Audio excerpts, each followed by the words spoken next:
ఇవాళ బడ్జెట్ ప్రవేశపెట్టినటువంటి నిర్మలా సీతారామన్ గారికి ప్రజలందరి తరఫున ధన్యవాదాలు తెలియజేస్తా ఉన్నాను. ముఖ్యంగా మధ్యతరగతి కుటుంబాలు, అదేవిధంగా ఉద్యోగులు, చిరుద్యోగులు అందరి తరఫున నుంచి కూడా హృదయపూర్వకమైనటువంటి ధన్యవాదాలు తెలియజేస్తా ఉన్నాను వారికి, మోదీ గారికి.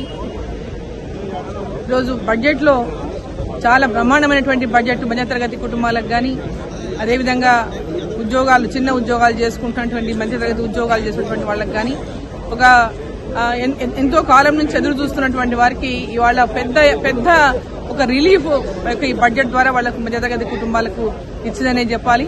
దీంతో పాటు ఫిషరీస్ కి అంటే చేపలు పెంచుకునేటువంటి వారికి కూడా పెద్ద ఎత్తున దీంట్లో లబ్ధి చేకూరే విధంగా ఈ బడ్జెట్ లో పెట్టడం జరిగింది. అదేవిధంగా పత్తి, కాటన్ విషయానికి వస్తే కూడా కాటన్ పండించేటటువంటి రైతులకు కూడా పెద్ద ఎత్తున ఆదుకునేటటువంటి విధంగా ఈ బడ్జెట్ లో పొందుపరచడం జరిగింది.